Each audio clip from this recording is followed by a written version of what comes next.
Assalamualaikum warahmatullahi wabarakatuh. Kembali lagi bersama saya Zainal Mutakin.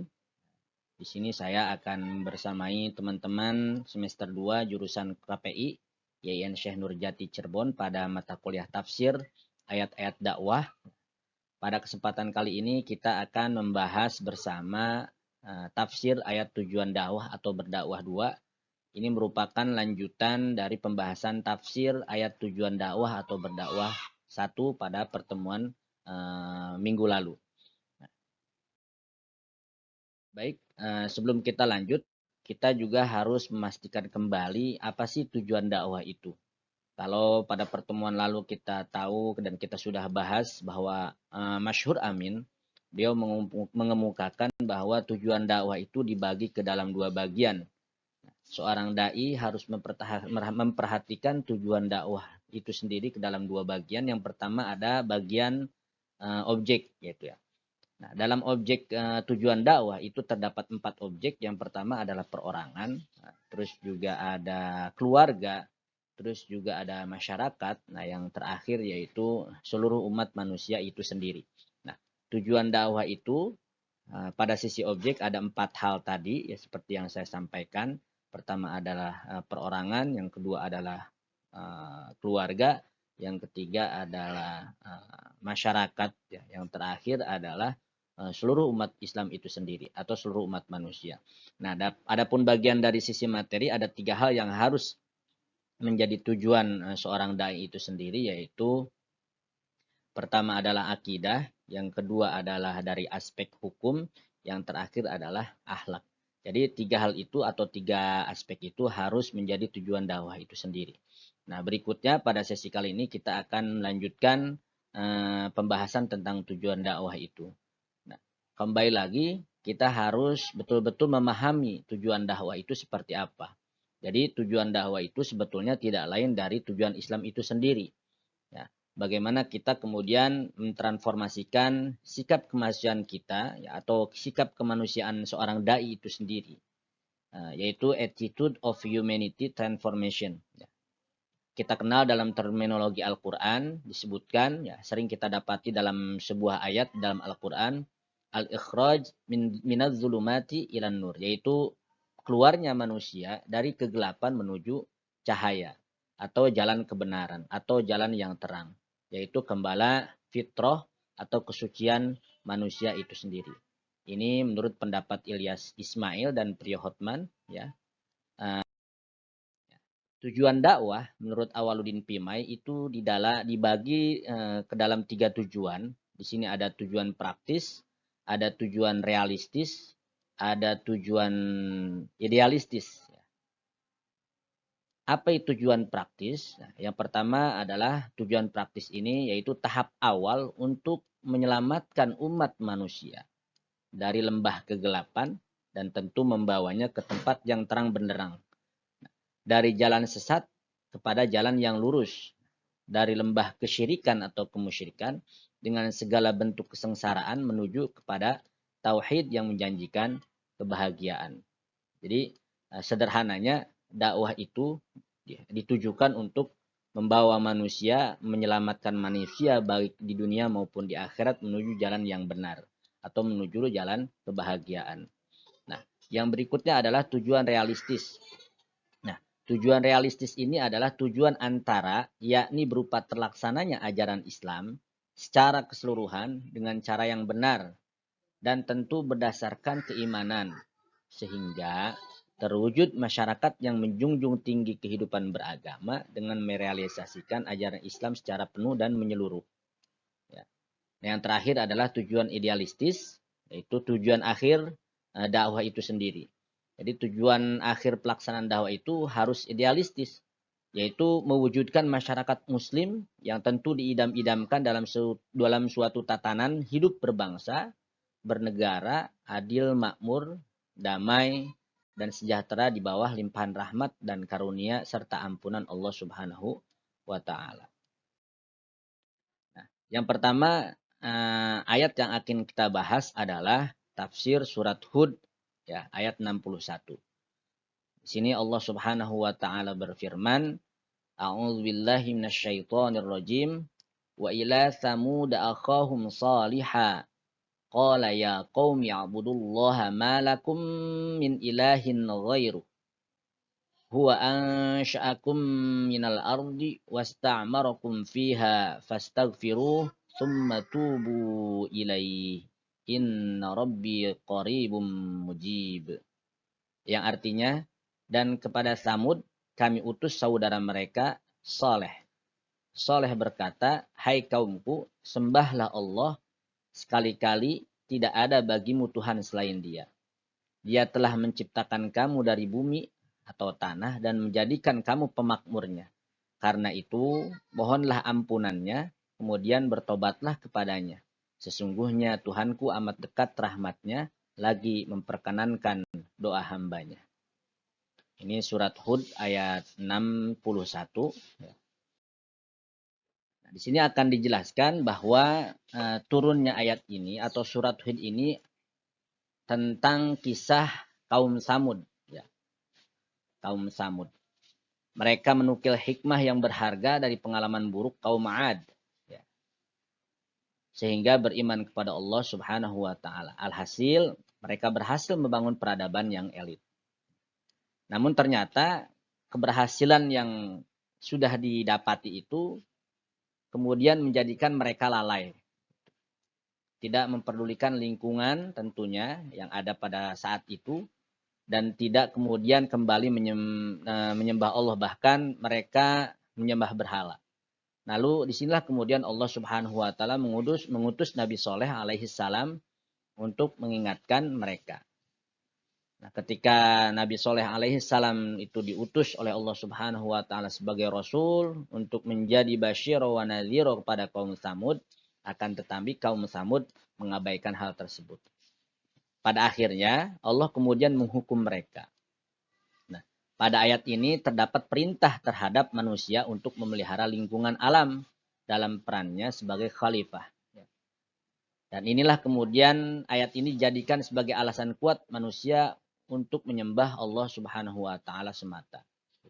Jadi teman-teman ya, ayat ini tidak hanya kemudian menjelaskan tujuan dakwah itu sendiri. Ya, dakwah itu tujuannya itu adalah memberikan keselamatan, kesejahteraan.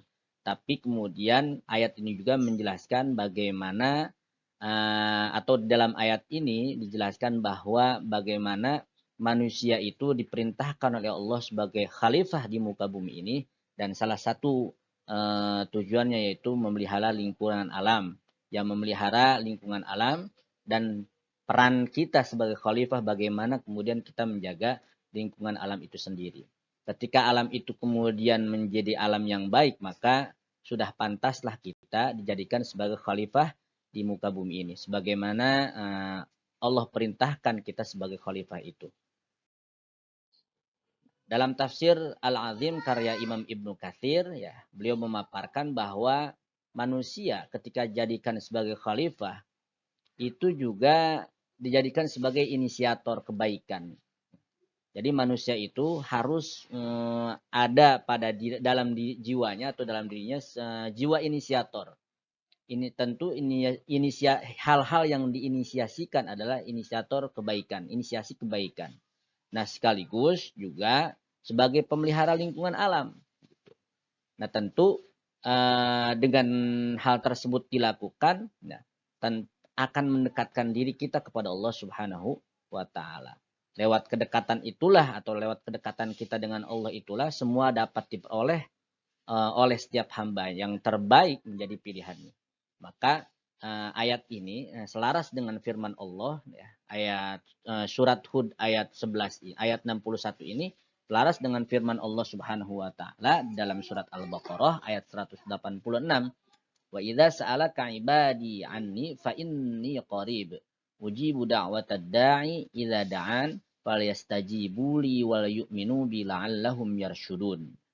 Artinya, dan apabila hamba-hambaku bertanya kepadamu wahai Muhammad tentang aku, maka sesungguhnya aku dekat. Aku kabulkan permohonan orang yang berdoa apabila dia berdoa kepadaku. Hendaklah mereka itu memenuhi perintahku dan beriman kepadaku agar mereka memperoleh kebenaran.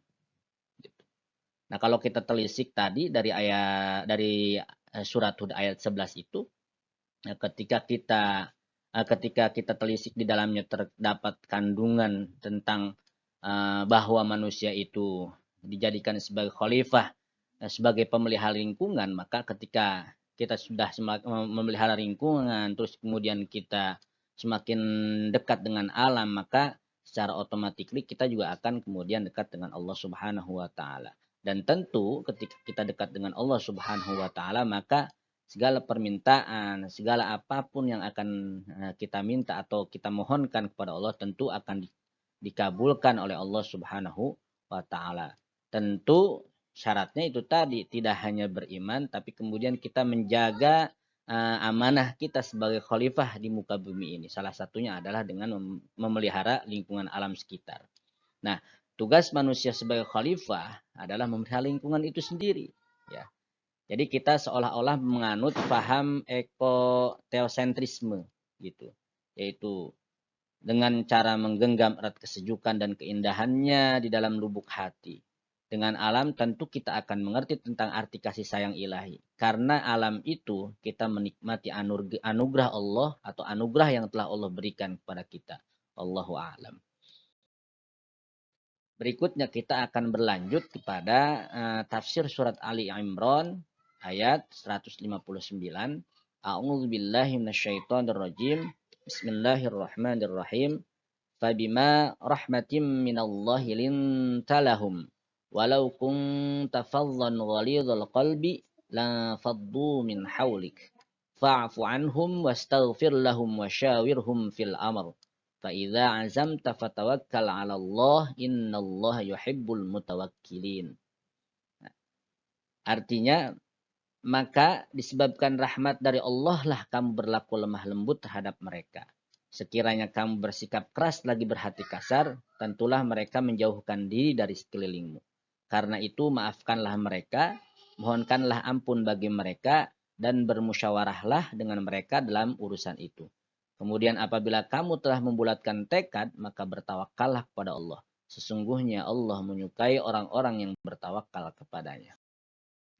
Teman-teman, ya, di sini dijelaskan bahwa pada surat Ali Imran ayat 159 itu ayat ini diturunkan ya dalam riwayat ya menurut Ibnu Abbas, ayat ini berhubungan dengan kisah Rasulullah SAW pada saat perang Badar. Pada waktu itu pasca perang Badar, Nabi Muhammad SAW mengajak musyawarah Abu Bakar dan Umar bin Khattab terkait para tawanan perang Badar. Nah, kemudian sahabat Abu Bakar As-Siddiq ini memberikan usulan kepada Rasulullah agar para tawanan tersebut dikembalikan kepada keluarganya dengan catatan yaitu membayar sejumlah tebusan. Sedangkan pendapat Umar berpendapat agar para tawanan perang dieksekusi dan yang mengeksekusi adalah keluarga mereka sendiri.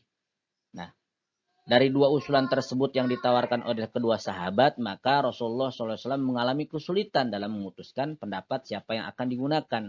Lalu kemudian turunlah surat Ali Imran ayat 159 ini yang kemudian mengafirmasi pendapat sahabat Abu Bakar As-Siddiq. Ini rujukannya adalah tafsir Al-Quran perkata ya yang dikeluarkan oleh Departemen Agama. Jelasannya ya di ayat 159 ini juga berkaitan dengan surat Al-Baqarah ayat 30 gitu. Ya, bisa teman-teman baca di surat Al-Baqarah ayat 30 ya. Kalau kita baca kembali ayat Ali Imran surat Ali Imran ayat 159 ini dan kita lanjutkan dengan 160-nya. Fabima rahmatin minallahi lintalahum walau kunta faddan ghalidhal qalbi lang faddu min hawlik fa'fu anhum wastaghfir lahum wasyawirhum fil amr fa idza azamta fatawakkal 'ala Allah innallaha yuhibbul mutawakkilin. Nah tentu ketika Rasulullah mendapati pada saat perang Uhud itu kekalahan, terus kemudian juga ada paman Nabi yang terbunuh saat itu, ada rasa kecewa Nabi. Tapi kemudian Nabi diingatkan dengan ayat ini gitu ya. Nanti katakan apa sih yang menjadi kata kunci dalam ayat ini gitu ya. Lalu apa kaitannya dengan tujuan dakwah itu sendiri gitu. Lalu berikutnya di ayat 160-nya yang surkumullahu fala ghalibalakum wa yakhzulkum famadzal ladzi yansurukum min ba'dih wa 'alallahi falyatawakkalul mu'minun. Jadi teman-teman, apa yang saya sampaikan pada pada surat Ali Imran ayat 159 itu bahwa kita menjelaskan kepada khususnya untuk diri pribadi selaku objek perorangan atau keluarga itu bahwa tujuan dakwah itu ya cakupannya adalah yaitu tadi bagaimana kita menyampaikan bahwa dalam berdakwah itu dalam bersosialisasi dalam bermasyarakat itu kita harus bersikap lemah lembut. Lalu satu sama lain juga kita karena apa namanya antar manusia sesama manusia itu harus bersikap memberi maaf dan membuka lembaran baru. Tidak ada dendam di antara kita dan kita harus mencoba menjelaskan itu. Lalu juga kemudian kita setelah tadi kita kemudian memberikan maaf, mencoba membuka lembaran baru, maka kita harus bermohon kepada Allah ya, kita mendoakan saudara-saudara kita agar kita semua diampuni oleh Allah Subhanahu wa taala.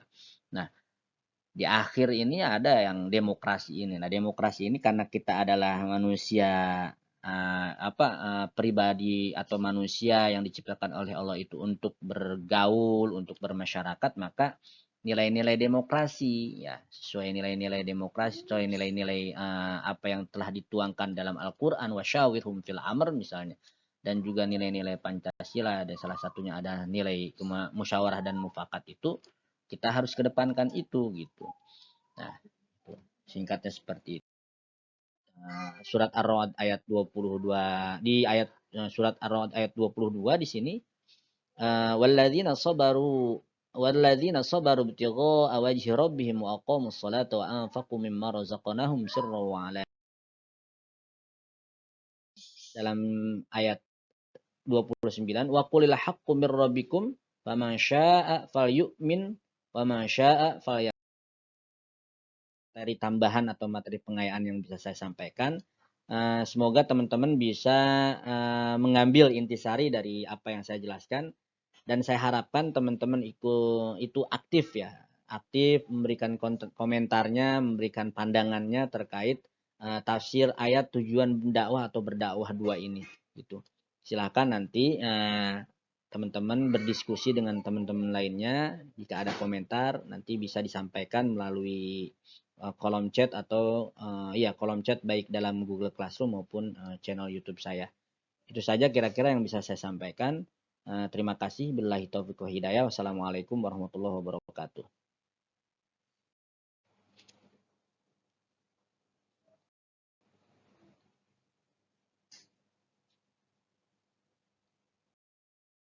Sampai sini mungkin